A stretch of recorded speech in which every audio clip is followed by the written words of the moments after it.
Hello viewers, welcome to ఏకమైఎస్ academy. ఈ రోజు మనం వీక్లీ కరెంట్ అఫైర్స్ రౌండప్ గురించి డిస్కస్ చేద్దాం. ఈ వీక్లో కనిపించిన 8 ఇంపార్టెంట్ టాపిక్స్ గురించి ఇప్పుడు డిస్కస్ చేద్దాం. సో ఒకసారి టాపిక్ లిస్టింగ్ చూద్దాం. స్పేడెక్స్ మిషన్ అనేది ఎందుకు న్యూస్లో ఉంది, స్పేస్ రిలేటెడ్ కరెంట్ అఫైర్. తర్వాత సైరస్ రియాక్టర్ అనేది S N T related nuclear technology. No detention policy అనేది రీసెంట్గా న్యూస్లో ఉంది, దాని గురించి. నెక్సస్ రిపోర్ట్, సో ఇది biodiversity and environment point of view important report. తర్వాత India's first fully solar powered border village, మరి ఇది ఎక్కడ ఉంది అనేది తెలుసుకుందాం. అలాంటిది నెక్స్ట్ సైన్స్ అండ్ టెక్నాలజీ స్పేస్కి సంబంధించి IRIS-2 స్పేస్ ప్రోగ్రామ్ అనేది ఎవరు లాంచ్ చేశారు, ఎందుకు అనేది తెలుసుకుందాం. అలానే human rated launch vehicle mark 3 SNT point of view important. Then crime and criminal tracking network system CCTNS అనేది కూడా న్యూస్లో ఉంది, ఇవేంటి అనేది డిస్కస్ చేద్దాం. సో ఫస్ట్ టాపిక్ ఏంటి, స్పెడెక్స్ మిషన్. ఇది ఎవరు కండక్ట్ చేస్తున్నారు, ఇస్రో. అసలు స్పెడెక్స్ అంటే ఏంటి అంటే space docking experiment, full form space docking experiment. మరి డాకింగ్ అంటే ఏంటి అంటే, ఫర్ ఎగ్జాంపుల్ మనం ఏదైనా శాటిలైట్ని లాంచ్ చేసిన తర్వాత దాని ఆపరేషనల్ లైఫ్ 10 years అనుకుందాం. ఆ 10 years ఫంక్షన్ చేయకుండానే దాంట్లో ఏదైనా రిపేర్ వచ్చి అది డిఫంక్ట్ అయిపోయి అక్కడ స్పేస్లో జంక్గా అయిపోతుంది, లేకపోతే ఫ్యూయల్ అయిపోయి అది అంటే యూజబుల్గా స్టేట్లోనే ఉండి కూడా ఫ్యూయల్ అయిపోవడం వల్ల దాని వల్ల మనకు వచ్చే బెనిఫిట్ అనేది ఆగిపోయింది అనుకుందాం. సో అలాంటి సిచ్యువేషన్స్లో ఏంటి అంటే డాకింగ్ చేస్తున్నారు. డాకింగ్ అంటే 2 స్పేస్ క్రాఫ్ట్స్ని జాయిన్ చేసి దాన్ని మళ్ళీ యూజ్ అయ్యే విధంగా మారుస్తున్నారు. అంటే ఫర్ ఎగ్జాంపుల్ రీఫ్యూయల్ చేయడానికి, అంటే ఫ్యూయల్ అయిపోయిన వాటిని ఇంకొక స్పేస్ క్రాఫ్ట్స్తో మనం అలైన్ చేసి డాక్ చేస్తే దాన్ని ఫ్యూయల్ ఫిల్ చేయడం కానీ, రిపేరింగ్ ఉన్న వాటిని రిపేర్ చేయడం వల్ల దానివల్ల ఆపరేషనల్ లైఫ్ని పెంచుతున్నాం, స్పేస్ జంక్గా మారాల్సిన శాటిలైట్స్ని మళ్ళీ తగ్గిస్తున్నాం అనమాట. దాన్ని స్పేస్ డాకింగ్ అని అంటున్నారు. సో అలా ఇస్రో కండక్ట్ చేస్తున్న experiment నేమే space docking experiment SpaDeX అంటాం. సో దాని గురించి చూద్దాం. ఇక్కడ ఏంటి, ఇక్కడ డాక్ అండ్ అన్డాక్ అంటే రెండింటిని జాయిన్ చేసి మళ్ళీ అన్డాక్ చేయడానికి సంబంధించిన మిషన్ అనేది ఇస్రో ఎప్పుడు కండక్ట్ చేయబోతోంది, ఈ మంత్ December 30th కండక్ట్ చేయబోతోంది. దానికి సంబంధించి చూడండి, స్పెడెక్స్ అంటే స్పేస్ డాకింగ్ ఎక్స్పెరిమెంట్. ఇది ఒక కాస్ట్ ఎఫెక్టివ్ టెక్నాలజీ. ఎందుకంటే కొత్త లాంచ్కి వెళ్ళే కంటే మనం ఆల్రెడీ ఉన్న శాటిలైట్ని కొంచెం ఇంప్రొవైజ్ చేసి రీఫ్యూయల్ చేసి రిపేర్ చేసి దాన్ని యూజ్ చేసుకోవచ్చు. కాబట్టి ఇది ఖచ్చితంగా ఇస్రో యొక్క కాస్ట్ని తగ్గిస్తుంది. దాంతోపాటు దీన్ని ఏ లాంచ్ వెహికల్ నుంచి లాంచ్ చేయబోతున్నాం, PSLV C60. సో ఇది 60th launch of PSLV.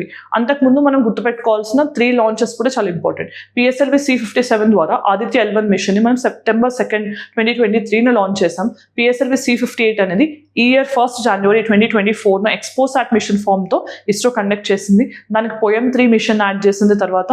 And PSLV C59 అనేది రీసెంట్గా SSLVని లాంచ్ చేసింది. ఎర్త్ అబ్జర్వేషన్ శాటిలైట్ 8ని కూడా సిరీస్ ఆఫ్ శాటిలైట్ని ప్రవేశపెట్టింది. సో ఇవన్నీ కూడా ముందు ఇంపార్టెంట్. దాంతో నెక్స్ట్ వన్ ఏంటి, PSLV C60. మరి దీంట్లో ఏం చేస్తున్నారు అంటే డాక్ చేయడానికి 2 శాటిలైట్స్ని ఇస్రో లో ఎర్త్ ఆర్బిట్లో పెడుతుంది. ఆ రెండింటి నేమ్ ఏంటి, చేజర్, టార్గెట్. ఈ రెండింటిని డాక్ చేసి ఈ ఎక్స్పెరిమెంట్ కండక్ట్ చేయబోతున్నారు. ఇది ఒక ఎక్స్పెరిమెంటల్ ట్రయల్ అనమాట. సో ఆబ్జెక్టివ్ ఏంటి, demonstrate resonance and docking and undocking experiments. So మనకి మూవ్మెంట్ ఉండే విధంగా డాక్ చేయడం, అన్డాక్ చేయడం అనేది ఈ పర్టికులర్ మిషన్ యొక్క ఆబ్జెక్టివ్. సో ఫస్ట్ చూద్దాం, ఇక్కడ డాకింగ్ వల్ల ఏం చేస్తున్నారు, ఎలక్ట్రిక్ పవర్ అనేది ఒక డాక్డ్ స్పేస్ క్రాఫ్ట్ నుంచి ఇంకొక దానికి ట్రాన్స్ఫర్ చేస్తున్నారు. సో దానివల్ల ఫ్యూయల్ అనేది, ఎనర్జీ అనేది వచ్చేటట్టు. దాని తర్వాత అసలు ఈ మిషన్ యొక్క ఇంపార్టెన్స్ ఏంటనేది చూస్తే టెక్నాలజికల్లీ ఇంపార్టెంట్. ఎందుకంటే ఇలా డాకింగ్ని కండక్ట్ చేసిపోతున్న 4th కంట్రీగా ఇండియా రికార్డ్ సృష్టించబోతోంది ఇది సక్సెస్ అయితే. సో ఇండియా 4th కంట్రీ అవుతుంది. ఇంతకుముందు 3 కంట్రీస్కి ఈ పర్టికులర్ టెక్నాలజీ అనేది ఉంది, రైట్. సో ఆ టెక్నాలజీ ఉన్న కంట్రీస్ ఏంటనేది మీకు తెలిస్తే ఆన్సర్ కామెంట్ సెక్షన్లో చెప్పండి. Then space explorations. ఇప్పుడు మనం ఫ్యూచర్లో కండక్ట్ చేయబో అన్ని మిషన్స్, ఫర్ ఎగ్జాంపుల్ భారతీయ అంతరిక్ష స్పేస్ స్టేషన్, మన ఓన్ స్పేస్ స్టేషన్ అనేది 2035 రెడీగా ఉండాలని ఇండియా ఆస్పైర్ చేస్తుంది. దాంట్లో భాగంగా కానీ గగన్యాన్ మిషన్లో భాగంగా చంద్రయాన్ 4 మిషన్లో భాగంగా కానీ ఈ డాకింగ్ అనేది చాలా హెల్ప్ చేస్తుంది. ఎందుకంటే రేపు మన ఫ్యూచర్లో చంద్రయాన్ 4లో ఒక ఇండియన్ని మూన్ మీద ల్యాండ్ చేయాలనే ప్రయత్నం కూడా చేయబోతున్నాం. అలాంటప్పుడు వాళ్ళని వెనక్కి సేఫ్గా తీసుకురావాలన్నా, స్పేస్ స్టేషన్ లాంచ్ చేసినప్పుడు అక్కడికి వెళ్ళిన వాళ్ళని నేను వెనక్కి తీసుకురావాలన్నా, గగన్యాన్లో భాగంగా అయినా వీటన్నిటికీ కూడా డాకింగ్ అనేది చాలా ఇంపార్టెంట్, క్రూషియల్ మైల్ స్టోన్గా చెప్పొచ్చు. Then cost effective innovation. అలానే ఇది మనం డాక్ చేస్తే కనుక డాకింగ్ కెపాసిటీ ఆర్ క్యాపబిలిటీ లేని కంట్రీస్ ఏవైతే ఉంటాయో అవి కూడా ఇస్రోతో కొలాబరేట్ అయ్యే ఛాన్స్ ఉంది, కొత్త ప్రాజెక్ట్స్ ఇస్రోకి వచ్చే ఛాన్స్ ఉంటుంది. సో ఇవన్నీ కూడా బెనిఫిట్స్ అనమాట. నెక్స్ట్ టాపిక్ ఏంటి, సైరస్ రియాక్టర్. మరి సైరస్ రియాక్టర్ అంటే ఏంటి, సో ఇది మన ఆపరేషన్ స్మైలింగ్ బుద్ధ 1974లో కండక్ట్ చేసాం కదా, ఫస్ట్ పోఖ్రాన్ 1. ఆ టైంలో యూస్ చేసిన రియాక్టర్ అనమాట. ఇది ఇప్పటివరకు ఆపరేషనల్గా ఉంది, ఇప్పుడు ఆపరేషనల్ లైఫ్ టైం అయిపోయింది అనమాట. సో దాని గురించి తెలుసుకుందాం. ఇది ఇండియా న్యూక్లియర్ ప్రోగ్రామ్లో చాలా ఇంపార్టెంట్ రోల్ ప్లే చేస్తుంది. సో మరి ఇది ఏంటి అంటే ఒక 40 megawatts thermal nuclear powered reactor అనమాట. సో ఇది ఎప్పుడు బిల్డ్ చేశారు? July 10th, 1960. సో మన న్యూక్లియర్ ప్రోగ్రామ్ స్టార్ట్ అవుతున్న టైమ్స్లో అనమాట. ఎవరు బిల్డ్ చేశారు? కెనడియన్ అసిస్టెన్స్తో. మరి దీని ఫుల్ ఫామ్ చూడండి ఒకసారి.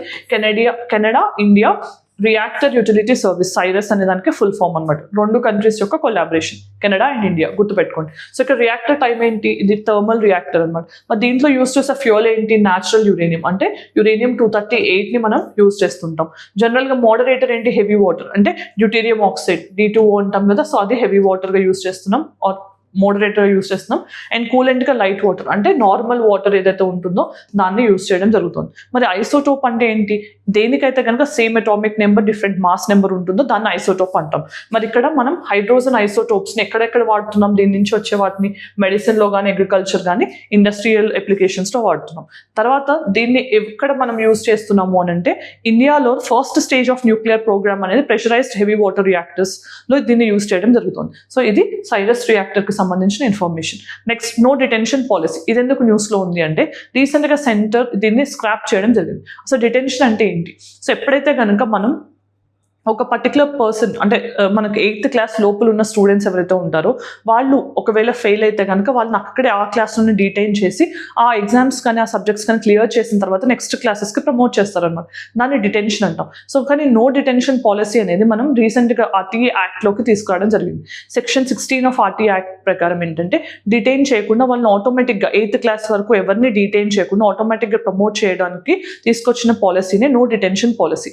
కానీ దీనివల్ల లెర్నింగ్ అవుట్కమ్స్ ఇంపాక్ట్ అవుతున్నాయనే రీజన్తో గవర్నమెంట్ దీన్ని స్క్రాప్ చేయడం జరిగింది. సో దాని గురించి ఇన్ఫర్మేషన్ చూద్దాం. సెంట్రల్ గవర్నమెంట్ అనేది రీసెంట్గా అమెండ్ చేసి దీన్ని రైట్ టు ఎడ్యుకేషన్ యాక్ట్ 2019 యాక్ట్లో Section 16 అనేది నో డిటెన్షన్ పాలసీ గురించి చెప్తుంది అనమాట. సో ఇక్కడ ఏంటి, ఏమేమి కవర్ అవుతున్నాయి?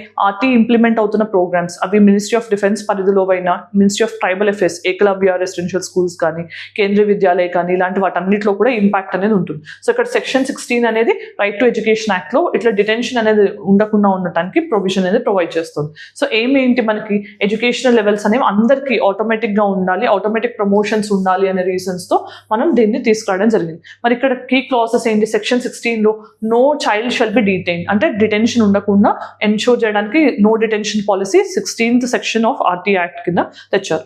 2019లో అమెండ్మెంట్ చేసి 5 to 8 మధ్యలో ఎవరైతే స్టూడెంట్స్ ఉన్నారో 5th class to 8th class వాళ్ళందరినీ కూడా ఆటోమేటిక్గా హోల్డ్ బ్యాక్ చేయడానికి, అంటే ప్రొవిజన్ అకాడమిక్ పెర్ఫార్మెన్స్ బట్టి వాళ్ళు హోల్డ్ బ్యాక్ చేయడానికి ప్రొవిజన్ ఇచ్చారు. సో ఆల్మోస్ట్ ఇప్పుడు 14 states దీన్ని ఇంప్లిమెంట్ చేస్తున్నాయి. మరి ఇప్పుడు రీజన్స్ ఏంటి, ఎందుకు దీన్ని స్క్రాప్ చేయాల్సి వచ్చింది అని అంటే లెర్నింగ్ అవుట్కమ్స్ దెబ్బతింటున్నాయి. సో ఎప్పుడైతే మనం ఆటోమేటిక్గా ప్రమోట్ చేస్తామనే ఫీలింగ్ స్టూడెంట్స్లోకి వస్తుందో దానివల్ల వాళ్ళు చదవకపోవడం, లెర్నింగ్ అవుట్కమ్స్ అనేవి దెబ్బతినడం వల్ల సెంటర్ ఈ డెసిషన్ తీసుకుంది. అలానే అకౌంటబిలిటీ, సో స్కూల్స్ కూడా అకౌంటబుల్గా ఉండట్లేదు స్టూడెంట్స్ పాయింట్ ఆఫ్ వ్యూలో కానీ, అలానే స్టేట్స్ ఫీడ్బ్యాక్ కూడా బ్యాడ్గా వస్తుంది. సో స్టూడెంట్స్ అనే వాళ్ళకి ఎడ్యుకేషన్ డిప్రైవ్ అవుతుంది అని ఇలాంటి రీజన్స్ వల్ల నేషనల్ ఎడ్యుకేషన్ పాలసీ 2020 కూడా దీన్ని స్క్రాప్ చేయమని రికమెండేషన్స్లో చెప్పడం వల్ల వీటన్నిటిని దృష్టిలో పెట్టుకుని ఇప్పుడు నో డిటెన్షన్ పాలసీని స్క్రాప్ చేయడం జరిగింది. Right, next topic.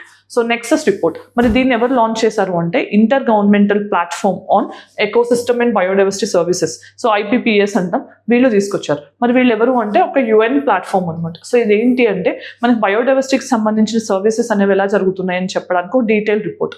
సో మనకి క్లైమేట్ చేంజ్ పాయింట్ ఆఫ్ వ్యూలో IPCC అనేది ఎలాంటి రిపోర్ట్స్ ఇస్తుంటుందో సేమ్ అలానే బయోడైవర్సిటీకి సంబంధించిన రిపోర్ట్స్ ఇచ్చేదే ఈ IPPS అనమాట. ఓకే, సో ఒకసారి చూద్దాం ఇది ఏంటి అనేది. సో ఇక్కడ ఏంటి, బయోడైవర్సిటీ యొక్క ఇంపాక్ట్ అనేది వాటర్, ఫుడ్ అండ్ హెల్త్ మీద ఎలా ఉంటుంది అని రిపోర్ట్ అనేది ఇవ్వడం జరిగింది. మరి actual report of Nexus report అని షార్ట్లో అంటున్నారు, కానీ ఫుల్ నేమ్ ఏంటి అంటే assessment report on inter linkages among biodiversity, water, food and health, వీటి యొక్క ఇంపాక్ట్ ఎలా ఉంటుంది అని. సో ఇక్కడ ఏంటో చూడండి, కాంప్లెక్స్ ఇంటర్ డిపెండెన్స్. సో మనకి బయోడైవర్సిటీ కానీ, ఫుడ్ కానీ, వాటర్, హెల్త్ ఇవన్నీ కూడా ఇంటర్ డిపెండెంట్ అని చెప్పేది ఈ పర్టికులర్ పాలసీ అనమాట. రైట్, దెన్ అసలు IPPS అనేది ఎప్పుడు ఎస్టాబ్లిష్ అయింది? 2012లో ఎస్టాబ్లిష్ అయింది. ఎంతమంది ఎస్టాబ్లిష్ చేశారు? 94 గవర్నమెంట్ డిపార్ట్మెంట్స్ ఎస్టాబ్లిష్ చేశారు. హెడ్ క్వార్టర్స్ ఎక్కడ ఉంది? బాన్, జర్మనీలో ఉంది. సో మెయిన్ జాబ్ ఏంటి అంటే స్ట్రెంథనింగ్ సైన్స్ ప్లాట్ఫామ్ అనమాట. సైంటిఫిక్ ఇన్పుట్స్ ఇస్తూ బయోడైవర్సిటీని ఇంకా మెరుగు చేయడం అనేది ఈ పర్టికులర్ మిషన్ యొక్క ఆబ్జెక్టివ్. ఫంక్షన్స్ చూడండి, గ్లోబల్ బయోడైవర్సిటీ కన్జర్వేషన్ సర్వీసెస్తో పాటు సస్టైనబుల్ ప్రాక్టీసెస్ని ప్రమోట్ చేయడం, డెసిషన్ మేకర్స్ని ఇంకా బెస్ట్గా ఎంపవర్ చేయడం, సో సైంటిఫిక్ నాలెడ్జ్తో పాటు అనే సైన్స్కి అండ్ పాలసీకి మధ్యలో ఉన్న గ్యాప్ని బిల్డ్ చేయడం, ఇవన్నీ కూడా main objectives. Next fifth topic ఏంటి? ఇండియాస్ ఫస్ట్ మనకి fully solar powered border village ఎక్కడ అనేది కానీ చూస్తే Masali village in Gujarat. So ఇది 40 కిలోమీటర్స్ ఫ్రమ్ పాకిస్తాన్ బార్డర్ ఉంది. సో బార్డర్ విలేజెస్లోనే ఫస్ట్ టైం సోలార్ పవర్డ్ అయిన మొత్తం విలేజ్ ఏంటి అంటే ఇది. సో ఇది ఎక్కడ మనకి ప్రధాన్ మంత్రి సూర్యఘర్ ముఫ్త్ బిజ్లీ యోజన ఉంది కదా, దాని ప్రకారం ఆల్మోస్ట్ 119 హౌసెస్ 120 హౌసెస్ ఉంటాయి విలేజ్లో, అన్నీ కూడా సోలార్ పవర్డ్ అయ్యాయి. సిగ్నిఫికెన్స్ ఏంటి? So first solar powered village border village అయిందనమాట. అండ్ ఇది దేంట్లో భాగంగా బార్డర్ డెవలప్మెంట్ ప్రాజెక్ట్లో భాగంగా దీన్ని టేకప్ చేశారు. సో ఇలా రెన్యూబుల్ ఎనర్జీని ప్రమోట్ చేస్తూనే మనం సెల్ఫ్ సఫిషియన్సీని కూడా border villages development point of వ్యూలో ప్రమోట్ చేయడం జరుగుతుంది. సో ఇది ఎనర్జీ సెక్యూరిటీకి కూడా హెల్ప్ చేస్తుంది. ఇవన్నీ కూడా అడ్వాంటేజెస్. దెన్ నెక్స్ట్ టాపిక్ ఏంటి? IRIS-2 space program. దీన్ని ఎవరు తీసుకొచ్చారు? European space agency. ఎందుకు అంటే కొన్ని కమర్షియల్ లాంచెస్కి కానీ వాటన్నిటికి కూడా టెక్నాలజికల్ సపోర్ట్ వీటిని ప్రొవైడ్ చేయడానికి మనకి ఏదైతే ఎలాన్ మస్క్కి సంబంధించిన స్టార్లింక్ ప్రాజెక్ట్ ఉందో దానికి ఈక్వలెంట్గా దీన్ని తీసుకురావడం జరిగింది. సో ఇక్కడ నేషన్స్ ఎవరు? యూరోపియన్ స్పేస్ ఏజెన్సీలో ఇన్వాల్వ్ అయిన యూరోపియన్ కంట్రీస్ అన్నీ కలిపి. సో ఇది ఎప్పుడు ఇనిషియేట్ చేశారు? 2024లో. సో ఇక్కడ చూస్తే కనుక సెక్యూర్, రెసిలియంట్, అన్ఇంటరప్టెడ్ కనెక్టివిటీ అనేది governmental and commercial satellites point of వ్యూలో ఇవ్వడానికి ఈ మిషన్ లాంచ్ చేశారు. So European economy and competitiveness అనేది స్పేస్ సెక్టర్లో పెంచడానికి ఈ మిషన్ యొక్క ఆబ్జెక్టివ్. సో స్ట్రాటజిక్ ఎసెట్స్ని అంటే యూకి సంబంధించిన మిషన్స్ అన్నిటికీ ఎసెట్గా కానీ సెక్యూరిటీ పాయింట్ ఆఫ్ వ్యూలో కానీ కమర్షియల్గా ఇంకా బిజినెసెస్ని ఆర్ కొత్త ప్రాజెక్ట్స్ని ఎన్హాన్స్ చేయడానికి కానీ, లేకపోతే earth observation programme, European agency యొక్క ఎర్త్ అబ్జర్వేషన్ ప్రోగ్రామ్ ఏంటి? కోపర్నికస్. దాన్ని కూడా లాస్ట్ వీక్ మనం డిస్కస్ చేయడం జరిగింది. దాంతోపాటు గెలీలియో. సో ఇలాంటి మనకి GPS ఎలా ఉందో అలా global navigation satellite system of European space ఏజెన్సీని గెలీలియో అంటాం. ఇలాంటి వాటికి ఇంకా ఫర్దర్ బూస్ట్ ఇవ్వడానికి ఈ మిషన్ అనేది హెల్ప్ చేస్తుంది. Next is human rated launch vehicle. ఇది ఎందుకు న్యూస్లో ఉంది అంటే ఇది ఇస్రో గగన్యాన్ మిషన్లో భాగంగా దీన్ని డెవలప్మెంట్ చేయడం అనేది స్టార్ట్ చేసింది. మరి ఇంతకుముందు అసలు ఉన్న లాంచ్ వెహికల్స్కి వీటికి డిఫరెన్స్ ఏంటనేది తెలుసుకోవాలి. మనకి ఇప్పటివరకు సిరీస్ ఆఫ్ లాంచ్ వెహికల్స్లో భాగంగా SLV తర్వాత ASLV అనేది ఎక్స్పెరిమెంటల్ స్టేజ్లో డెవలప్ చేసినప్పటికీ పూర్తి లెవెల్లో మనం డెవలప్ చేసుకున్న లాంచ్ వెహికల్స్ ఏంటంటే PSLV, GSLV. సో PSLVకి ఎక్కువగా డిస్టెన్స్ కానీ లైక్ పేలోడ్ కెపాసిటీ కన్స్ట్రెయిన్స్ ఉన్నాయి కాబట్టి మనం ఫర్దర్గా డీప్ స్పేస్ అబ్జర్వేషన్స్ చేయాలి అన్నప్పుడు GSLV డెవలప్ చేసుకున్నాం. మరి GSLVలో మనం third stage cryogenic engine technology అనేది ఇనీషియల్ స్టేజెస్లో రష్యా నుంచి తీసుకున్నప్పటికీ తర్వాత మనం ఓన్ ఇండిజినస్గా డెవలప్ చేసుకోవడం జరిగింది. మరి ఇండిజినస్గా డెవలప్ చేసుకున్న క్రయోజెనిక్ ఇంజినే LVM-3 అంటాం, లాంచ్ వెహికల్ మార్క్ 3. కానీ దానికి కొంచెం ఫర్దర్ మోడిఫికేషన్స్ చేస్తూ మన ఫ్యూచర్లో హ్యూమన్స్ని ఎప్పుడైతే స్పేస్లోకి పంపిస్తామో వాళ్ళని వెనక్కి తీసుకురావడం అంటే క్రూ ఎస్కేప్ సిస్టమ్ కానీ క్రూ సేఫ్టీ అనేది చాలా ఇంపార్టెంట్ కాబట్టి దానికి తగ్గట్టు LVMకి చేసిన మోడిఫికేషన్స్ని మనం human rated launch vehicle mark 3 అంటున్నాం, రైట్? సో ఒకసారి చూద్దాం. ఇక్కడ ఏంటి human rated version of LVM-3 అనేది గగన్యాన్ మిషన్లో యూజ్ చేయబోతున్నారు. ఎందుకంటే క్రూ సేఫ్గా వెనక్కి తీసుకురావడం అనేది ఈ మిషన్ యొక్క మెయిన్ ఆబ్జెక్టివ్ కాబట్టి. సో మన దీంట్లో ఏంటి 3 స్టేజెస్ ఉంటాయి. 3 స్టేజెస్లో సాలిడ్, లిక్విడ్ అండ్ క్రయోజెనిక్ అనేవి 3 స్టేజెస్ అనమాట. సో పేలోడ్ కెపాసిటీ ఎంత? 10,000 టన్స్ అనేది లో ఎర్త్ ఆర్బిట్ వరకు క్యారీ చేయగలదు. దెన్ క్రూ ఎస్కేప్ సిస్టమ్ అనేది దీని యొక్క మెయిన్ ఫీచర్, రైట్? నెక్స్ట్ మరి ఇది ఎందుకు డిఫరెంట్ అంటే ఇంతకుముందు లాంచ్ వెహికల్స్ మనకి ఓన్లీ అక్కడ శాటిలైట్ని ప్రవేశపెట్టిన తర్వాత అది స్పేస్ టంక్ అయిపోతుంది, అంతకు మించి మనకి వెనక్కి రీఎంట్రీ లేదు. బట్ ఇప్పుడు క్రూ అనేది తీసుకురావడం కూడా మెయిన్ ఛాలెంజ్. అండ్ ఒకవేళ ఏదైనా టెక్నికల్ ఫెయిల్యూర్ వచ్చినప్పుడు క్రూ ఎస్కేప్ అయ్యే విధంగా ప్లాన్ చేయడం కానీ, తర్వాత పేలోడ్ విషయంలో కానీ, డిజైన్ పాయింట్ ఆఫ్ వ్యూలో కానీ, లేకపోతే మన భారతీయ అంతరిక్ష స్పేస్ స్టేషన్ పాయింట్ ఆఫ్ వ్యూలో కానీ ఇవన్నీ కూడా హ్యూమన్ రేటెడ్ లాంచ్ వెహికల్ యొక్క నెసెసిటీని హైలైట్ చేస్తున్నాయి కాబట్టి ఇస్రో దీన్ని డెవలప్మెంట్ అనేది స్టార్ట్ చేసింది.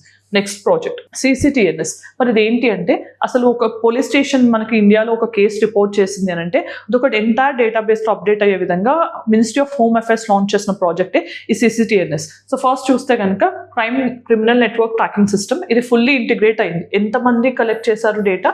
ఆల్మోస్ట్ 17,130 పోలీస్ స్టేషన్స్ కలిసి ఇండియా మొత్తం కూడా ప్రతి కేసు ఆర్ ప్రతిది కూడా FIRస్ని కానీ డిజిటలైజ్ చేసి ఈ డేటాబేస్లో స్టోర్ చేయడం జరిగింది.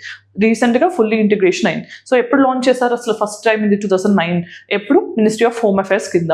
సో మరి దీన్ని ఎవరు ఇంప్లిమెంట్ చేస్తున్నారు? National crime record bureau, NCRB ఎవరైతే ఉన్నారో వాళ్ళు. సో ఇక్కడ ఏంటి ఒక ఇంటిగ్రేటెడ్ డేటాబేస్ అనే దాన్ని ఇనిషియేట్ చేయడం అనేది మెయిన్ ఆబ్జెక్టివ్. సో ఆబ్జెక్టివ్స్ చూస్తే సిటిజన్ సెంట్రిక్, పాన్ ఇండియా, మొత్తం డేటా అనేది ఒకరి నుంచి ఒకరికి ఈజీగా యాక్సెస్ అవుతుంది. అలానే మనకి రిపోర్ట్స్ అనేవి ఈజీ అవుతాయి. దానివల్ల ఫర్దర్ ఇన్వెస్టిగేషన్స్ కానీ ఇవన్నీ కూడా స్పీడన్ అవుతాయి.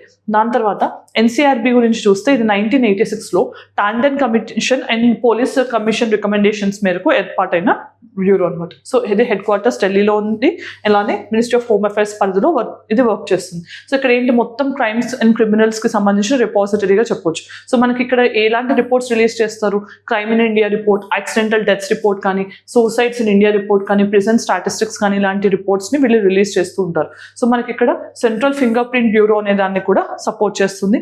అలానే మనకి capacity building, IT point of view, CCTNS implement చేయడం కానీ ఇవన్నీ కూడా ఈ యొక్క objectives. So next practice question చూద్దాం. Which of the following is not a requirement for human rated launch vehicle? వీటిలో కావాల్సిన రిక్వైర్మెంట్ లేనిది ఏంటనేది ఐడెంటిఫై చేసి ఆప్షన్ కామెంట్ సెక్షన్ లో చెప్పండి. మరి ఈ రోజు ఈ వీడియోలో మనం వీక్లీ కరెంట్ అఫైర్స్ రౌండప్ లో భాగంగా ఎక్కువగా SNT and environment point of లో ఇంపార్టెంట్ టాపిక్స్ ని డిస్కస్ చేసాం. సో ఈ వీడియో మీకు నచ్చినట్లయితే మీ ఒపీనియన్ కామెంట్ సెక్షన్ లో చెప్పండి. Thanks for joining. All the very best.